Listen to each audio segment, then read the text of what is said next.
Halo guys, selamat pagi. Jumpa lagi, tetap saya semangat. Yaitu kita berada di lahan melon yang lama yang kita biarkan. Ini kemarin sudah kita lakukan pengairan, ini sudah lakukan penanaman. Kita cerita sedikit masalah kacang panjang. Kacang panjang adalah golongan tanaman kacang-kacangan di mana tanaman tersebut membutuhkan rambatan untuk pertumbuhannya agar maksimal hasilnya. Nampak seperti ini rambatannya, meskipun ukuran standarnya sebenarnya 2 meter, ini ukurannya cuma 125 karena bersifat semacam pemanfaatan, tidak memungkinkan pertumbuhannya juga bagus karena yang penting mulai dari 0 tempat sampai 100 cm diwajibkan ada rambatan. Ini melebihi 25 cm untuk bekas rambatan di tanaman melon.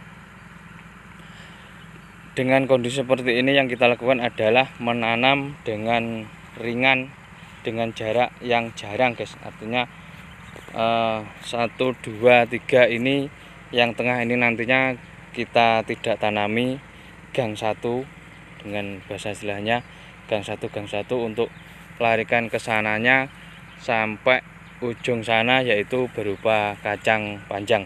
Kacang panjang ini nanti kita taruh di pinggir acir. Nampak mulsa ini adalah sekitar 60 cm, artinya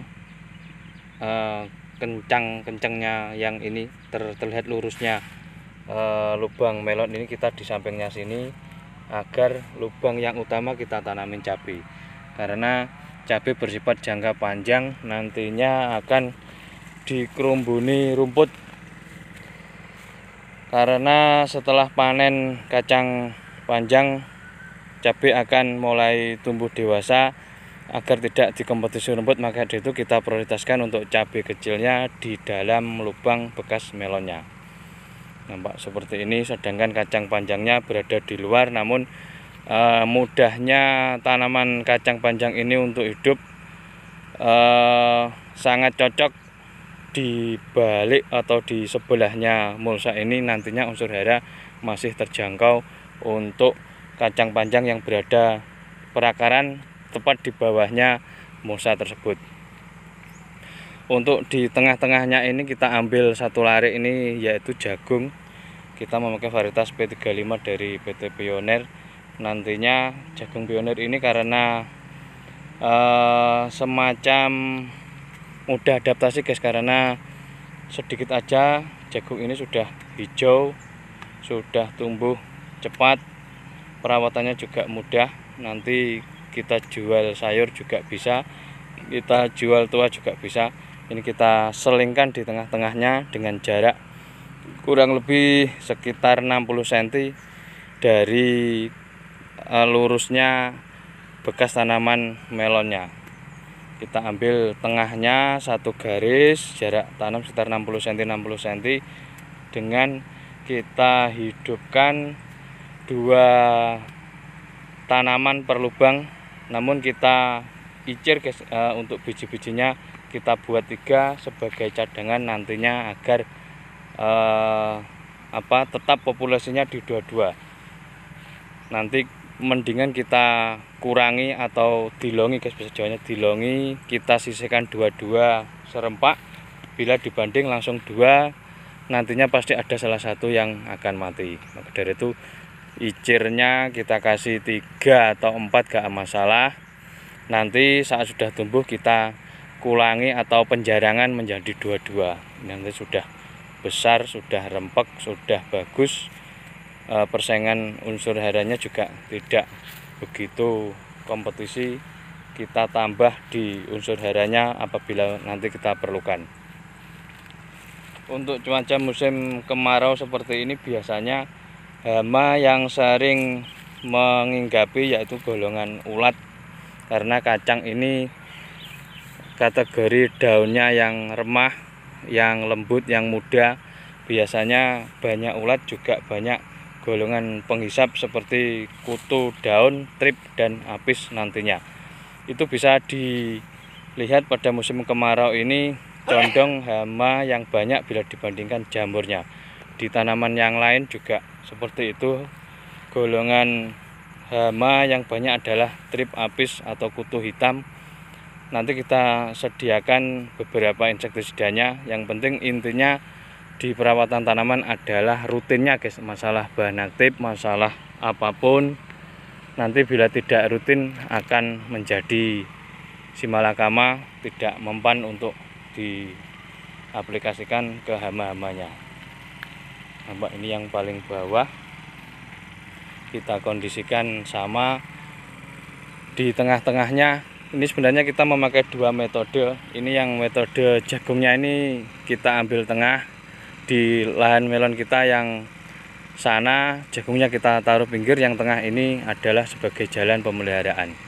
Nanti kita lihat bagaimana perbedaannya, bagaimana kelebihan dan kelemahannya nanti saat sudah terlihat tumbuh, sudah terlihat tanamannya guys, mulai dari kacang panjang juga cabenya juga jagungnya. Nanti kita akan kondisikan untuk mereview selanjutnya.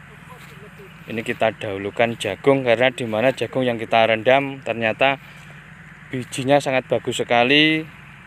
Karena sisa tanam yang kemarin nginap satu malam, keluarlah mata tunas. Yang penting tunas tersebut tidak putus, tidak rusak, kelembapan masih terjaga. Kita tanam insya Allah masih bagus, masih layak, masih bisa tumbuh dengan sempurna. Ini bisa dilihat atau bisa dicontoh pada petani jagung dimanapun. Rendam aja benih jagung. Kemarin kita praktekkan setelah isak antara jam 9 kita kasih air di kemasannya. Kemudian paginya menjelang tanam sekitar jam setengah 6, jam 7 persiapan kita tiriskan, kemudian dibawa ke lahan. Ada salah satu tersisa, waktunya tidak mencukupi, akhirnya dibawa ke lahan, ditaruh di dalam timba. Dalam waktu semalaman akan keluarlah tunas-tunas. Ini tetap kita tanam, akan bagus karena sudah kecambah, nanti di lahan tinggal meneruskan untuk menancap di tanah. Yang kita amati sisi positifnya yaitu benih jagungnya bagus. Sisi negatifnya jika merendamnya terlalu banyak nanti dikhawatirkan tidak bisa menanam, akhirnya terbuang dengan percuma, sedangkan harga jagungnya mahal. Yang kita soroti adalah diperkirakan pas aja untuk rendamannya biar nanti tidak membuang dengan percuma untuk bibit jagungnya. Kurang lebih gitu guys, sekilas budidaya di lahan bekas tanaman melon. Kita prioritaskan golongan kacang-kacangan, jagung, dan cabai kecil. Ini salah satu ketiga tanaman ini saling melengkapi, saling mendukung, saling terkait. Satunya melindungi, satunya cepat panen, satunya lama panen. Dan nantinya perawatan juga ekstra karena merupakan ada 3 golongan tanaman dalam satu lahan yang beda karakter, namun istilahnya untuk kecukupan airnya tanaman tersebut tidak begitu banyak membutuhkan bila dibanding padi, bila dibanding melon. Insya Allah nantinya juga akan berimbang, saat satu sama lain membutuhkan air, satunya juga membutuhkan. Artinya dalam satu lahan kita airi, semua menerima air tersebut. Kurang lebih gitu guys, sekilas budidaya tumpang sari di lahan bekas melon ini. Mudah-mudahan bisa menjadi referensi, bermanfaat. Bila tanam melon mau diapakan, mau tanam melon ragu-ragu, tanamlah kacang panjang ini, jagung, dan cabai kecil. Mudah-mudahan nanti cabai kecilnya juga mendapat harga bagus, kacangnya juga bagus, intinya semua harga bagus dan mudah perawatannya. Kurang lebih gitu guys. Terima kasih telah mampir, telah menonton. Nanti kita akan susul untuk review-review selanjutnya.